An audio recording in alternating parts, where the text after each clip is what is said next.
What's happening, folks? Welcome back to Celtic Fans TV. It's time for a live team news reaction for today's game against Dundee.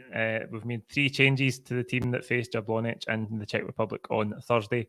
Outgo Near Beaton, Ismaila Soro and James Forrest. And in come Ryan Christie, Tom Rogic and Stephen Welsh. So the team in full is Joe Hart in goals, a back 4 of Anthony Ralston, Carol Starfelt, Stephen Welsh and Greg Taylor. In midfield, it's McGregor, Vogic and Turnbull. And the front 3 looks like Abada, Kyogo and Ryan Christie. Obviously, a few surprises in there, I think. Good to see Stephen Welsh come back in. I think a lot of people thought that he shouldn't have been dropped in the first place. Beaton has looked really uncertain in there alongside Starfelt. I think Starfelt could have been doing with someone a wee bit more steady in his first couple of starts for Celtic alongside him. I know Beaton has experience, but I don't think he's suited to helping someone settle in a back 4 because it's not his natural position and he's so lax at times. And we've seen the team get punished defensively in the last couple of games. So good to see Welsh back in. The big surprise is in midfield, though. I think Tom Rogic gets a start.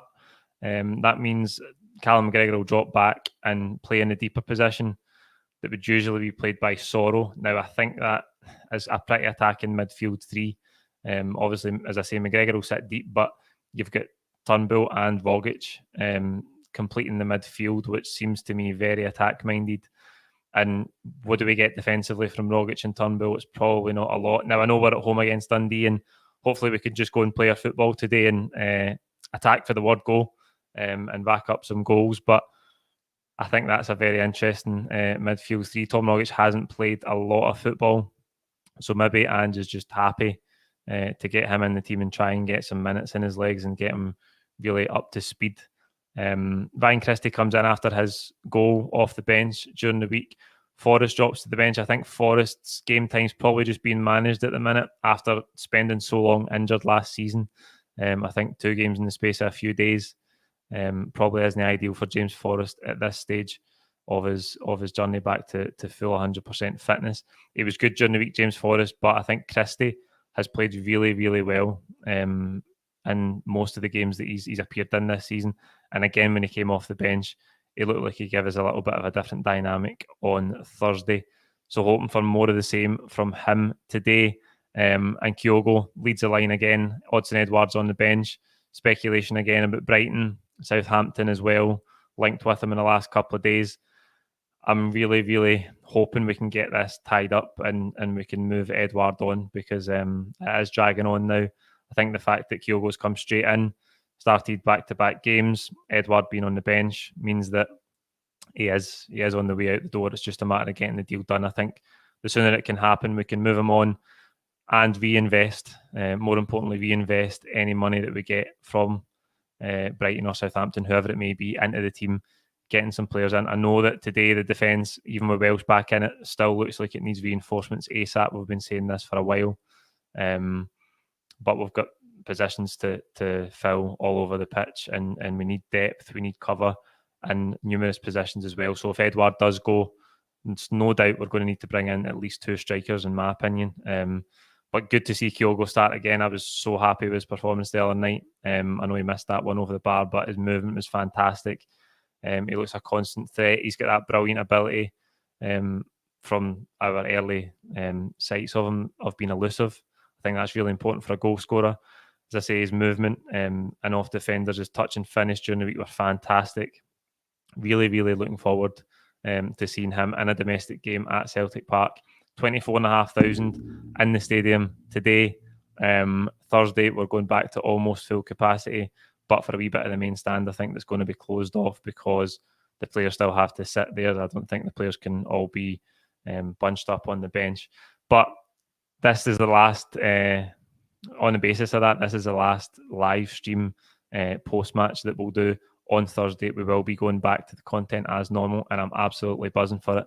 So there'll be no more live streams. We'll be back outside the stadium, doing the interviews as normal, the Twitter reactions outside the stadium as well. and hopefully we can get back to the post-match pint as soon as possible too. We've got some improvements and some changes to how things are done this season when we get back to making the proper content, and I can't wait to show you them. But this will be the last, hopefully, provided everything goes well for here on out with COVID and the restrictions and stuff.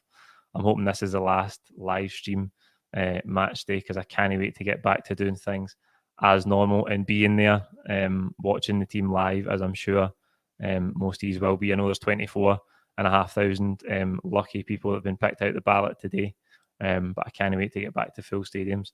We'll jump to some of your comments now in the live chat box. If you want to add a comment, you need to be subscribed, so click the red subscribe button below. I'm hoping today we can pass that 30,000 milestone.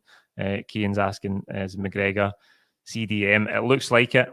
Sorrow on the bench. McGregor looks like he'll drop deep, and as I say, you've got Turnbull and Vogic completing the midfield. A lot of talk about Turnbull recently in terms of his form, and I don't think he's quite hit the heights at all. Could he be doing my rest out the team for a couple of games? I think, in my opinion, he probably could be, but I don't think it's a disaster to have him starting in this game.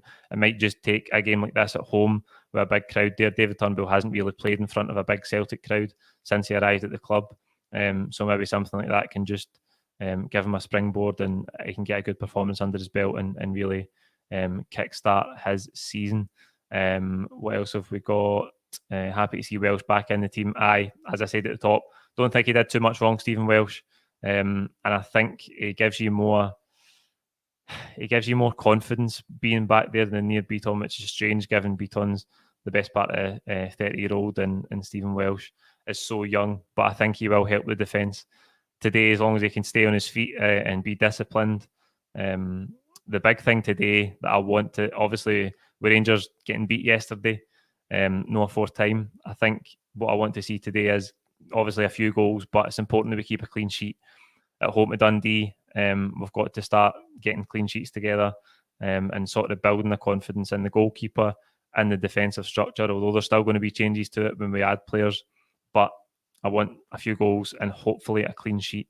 I really want to see the team defend as a unit and keep the ball out the net. So that's it for the team news reaction. Like this video, comment with your own thoughts below. We'll be back after the game, as I say, with hopefully the last live full-time reaction and live stream format before we get back to the stadium next Thursday. So wherever you're watching the game today, enjoy it, and we'll see you after full-time. Cheers.